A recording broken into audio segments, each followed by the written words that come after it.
Assalamualaikum warahmatullahi wabarakatuh. Perkenalkan, nama saya Khadijah dengan NIM 2120603166 dari Prodi Perbankan Syariah SPS 5 dan Fakultas Ekonomi dan Bisnis Islam UIN Raden Fatah Palembang. Jadi di sini saya akan menjelaskan tata tertib maupun tata cara dalam sholat ataupun yang termasuk di dalam rukun sholat. Yang pertama yaitu niat di dalam hati. Tidak dipersyaratkan niat tersebut dilafazkan.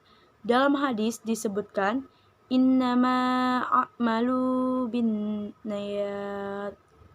Sesungguhnya setiap amal itu tergantung dari niatnya. Hadis riwayat Bukhari nomor 1 dan Muslim nomor 1907 dari Umar bin Al-Khattab. Yang kedua yaitu berdiri bagi yang mampu untuk sholat wajib. Sedangkan sholat sunnah boleh dikerjakan dalam keadaan duduk meskipun mampu untuk sholat sunnah. Disunahkan untuk berdiri, tidak wajib.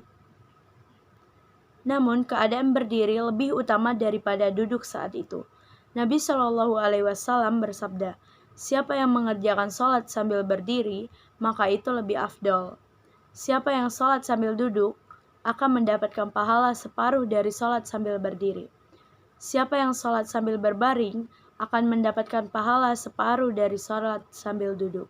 Hadis riwayat Bukhari nomor 1065. Yang ketiga yaitu takbiratul ihram, ucapan Allahu Akbar di awal sholat. Yang keempat, membaca Al-Fatihah bagi imam dan orang yang sholat sendirian. Yang kelima, ruku dan tumak-ninah, tidak tergesa-gesa. Dalil yang menunjukkan perintah untuk tumak-ninah dapat dilihat pada hadis musi sholatuh, orang yang jelek sholatnya. Dari Abu Hurairah, Nabi Shallallahu Alaihi Wasallam ketika masuk masjid, maka masuklah seseorang itu, ia melaksanakan sholat. Setelah itu, ia datang dan memberi salam pada Nabi Shallallahu Alaihi Wasallam. Lalu beliau menjawab salamnya. Beliau berkata, ulangilah sholatmu, karena sesungguhnya engkau tidaklah sholat. Lalu ia pun sholat dan datang lalu memberi salam pada Nabi Shallallahu Alaihi Wasallam. Beliau tetap berkata yang sama seperti sebelumnya. Ulangilah sholatmu, karena sesungguhnya engkau tidaklah sholat. Sampai diulangi hingga 3 kali, orang yang jelek sholatnya tersebut berkata, demi yang mengutusmu membawa kebenaran, aku tidak bisa melakukan sholat sebaik dari itu. Makanya ajarilah aku. Rasulullah Shallallahu Alaihi Wasallam lantas mengajarinya dan bersabda, jika engkau hendak sholat, maka bertakbirlah. Kemudian bacalah ayat Al-Quran yang mudah bagimu. Lalu rukulah dan sertai tumak-ninah ketika ruku. Lalu bangkitlah dan beri tidallah sambil berdiri. Kemudian sujudlah sertai tumak-ninah ketika sujud. Kemudian bangkitlah dan duduk antara 2 sujud sambil tumak-ninah.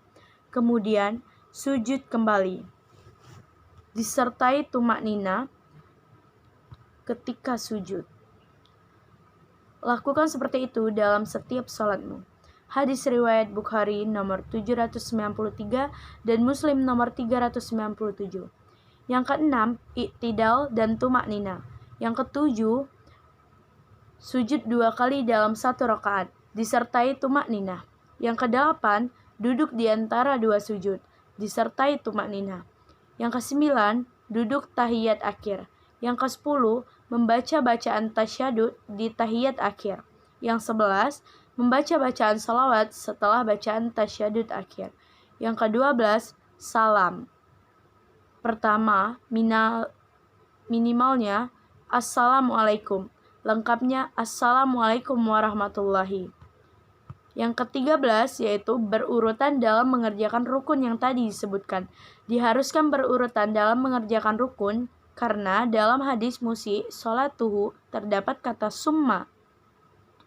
Ketika menjelaskan urutan rukun, summa sendiri berarti kemudian yang menunjukkan makna berurutan. Perhatikan hadisnya. Jika engkau hendak sholat, maka bertakbirlah. Kemudian bacalah ayat Al-Quran yang mudah bagimu. Lalu rukuklah dan sertai tumak ninah ketika ruku. Lalu bangkitlah dan beritidallah sambil berdiri. Kemudian sujudlah sertai tumak ninah ketika sujud. Kemudian bangkitlah dan duduk antara dua sujud sambil tumak ninah. Kemudian sujud kembali sambil disertai tumak ninah ketika sujud. Lakukan seperti itu dalam salatmu. Hadis riwayat Bukhari nomor 793 dan Muslim nomor 397. Terima kasih. Wassalamualaikum warahmatullahi wabarakatuh.